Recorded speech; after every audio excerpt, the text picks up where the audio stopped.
Does it feel like we're living in a rerun of 2008? You're not alone. Many people are looking at the current economic landscape and getting a serious case of déjà vu. The headlines, the expert chatter, the feeling in the air, it all feels eerily familiar. So are we really on the brink of another major financial crisis? Today, we're going to dive deep into the warning signs and explore why today's economy feels so much like 2008 all over again. Let's break down the parallels, the differences, and what it all might mean for your future. First, let's talk about the global stage. Back in 2008, the world was already feeling a bit shaky. The global financial system was interconnected in ways we were only just beginning to understand. Fast forward to today, and that interconnectedness has only deepened.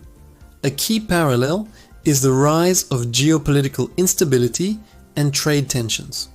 Just like before 2008, we're seeing major global powers in standoffs, with trade disputes creating uncertainty and impacting growth forecasts worldwide.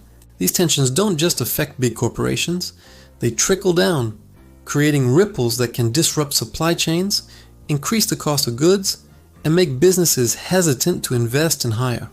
When global growth predictions are continuously revised downwards, it's a clear signal that the engine of the world economy is sputtering, much like it was in the lead up to the last major crisis.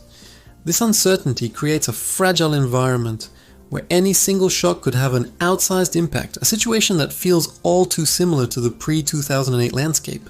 Now, let's look closer at the markets. Remember the housing bubble of 2008? It was a classic case of an asset bubble where prices detach from their fundamental value.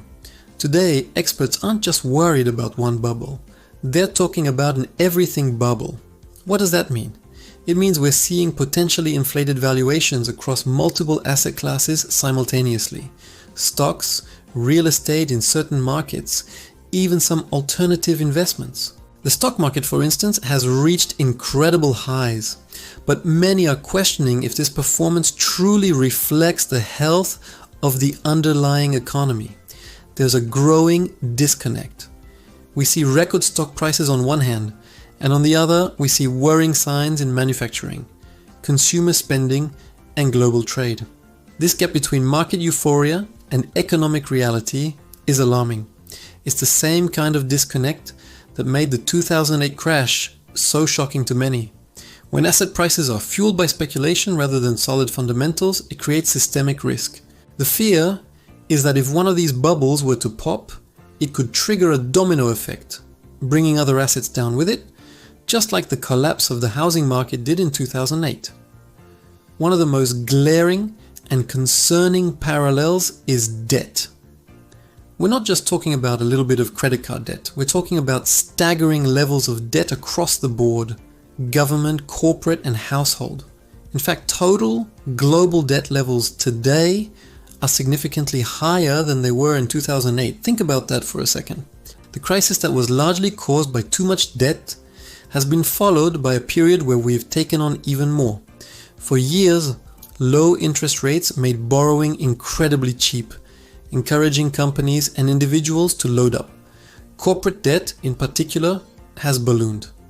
Many companies took on huge loans, not always for productive investments, but sometimes for things like stock buybacks, which boost share prices, but don't necessarily strengthen the company's long-term health. This increased risk exposure in the corporate sector is a major red flag. If an economic downturn hits and revenues fall, these highly indebted companies could struggle to make their payments, leading to defaults, layoffs, and a potential chain reaction through the financial system.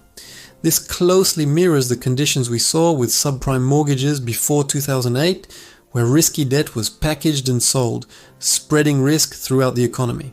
So if a crisis does hit, can we fight it? This is where things get even more worrying. Back in 2008, central banks and governments had a full arsenal of tools to combat the crisis. They could slash interest rates dramatically, inject massive amounts of liquidity into the system, and roll out huge stimulus packages. Today, our options are much more limited. Interest rates in many major economies were already at or near historic lows, before the most recent economic shocks. This means central banks have very little room to cut further to stimulate the economy. It's like trying to fight a fire when the water pressure is already low. This diminished policy response capability is a critical difference between now and 2008, and not a good one. Governments are also constrained by the massive debts they've already accumulated. The political appetite for another round of huge bailouts or stimulus spending is low. So, if we face a similar crisis in the near future, the question is, what tools do we have left? This lack of ammunition is what makes the prospect of another downturn so daunting for many economists. Let's talk about how people are feeling. Economics isn't just about numbers and charts, it's also about human psychology. Investor and consumer confidence play a huge role. Right now, confidence is fragile. On one hand, you have the stock market telling you everything is great. On the other hand, you have headlines about inflation, potential job losses, and global instability. This creates a powerful sense of uncertainty and fear, very similar to the sentiment in 2007 and early 2008. People remember the last crisis. They remember how quickly things unraveled. That memory shapes behavior. Investors become more cautious, pulling money out of the market at the first sign of trouble, which can amplify a downturn. Consumers might delay big purchases like a car or a house, which slows down the economy. This atmosphere of fear can become a self-fulfilling prophecy. When everyone expects things to get worse, they act in ways that can in fact make things worse. This collective anxiety, this feeling that the other shoe is about to drop, is perhaps the most tangible parallel to the days leading up to the 2008 collapse. Adding to this anxiety are the actions of the very institutions meant to stabilize the economy. When central banks start making emergency interest rate cuts, it's often seen as a sign that they know something the public doesn't. The trouble is brewing behind the scenes. These emergency actions, while intended to be reassuring, can often have the opposite effect, spooking markets and confirming fears that the economic situation is more dire than it appears. It's a move straight from the 2007-2008 playbook. As the subprime crisis began to unfold, central banks responded with a series of rate cuts to try and contain the damage. Seeing similar actions today naturally leads to comparisons. It contributes to the feeling that we're watching the same movie play out again. When the firefighters start rushing to the scene before you even see the smoke, you know something is wrong. That's the feeling these emergency measures can create, further eroding confidence and heightening the sense of an impending crisis. So what's the bottom line? The parallels are undeniable. We have geopolitical instability, a potential everything bubble, record-breaking debt levels, limited policy tools, and a pervasive sense of fear and uncertainty. The combination of these factors creates a fragile economic environment that feels very much like the prelude to 2008. However, it's crucial to remember that history doesn't repeat itself exactly. There are also key differences. The banking system is, in many ways, better capitalized and more regulated than it was in 2008. We have a greater awareness of systemic risk. But the new vulnerabilities, especially the sheer scale of global debt and the lack of policy firepower, present a unique and formidable challenge. It's not about predicting a crash on a specific date, but about understanding the risks that are building up in the system. Being aware of these parallels isn't about causing panic, but about promoting prudence. It's a call to be mindful of our own financial health, to be cautious with debt, and to stay informed. The world successfully navigated the 2008 crisis, and we can navigate the challenges ahead.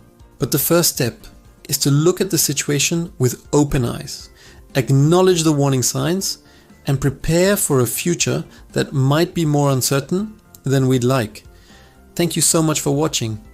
I know this is a heavy topic, but it's an important one.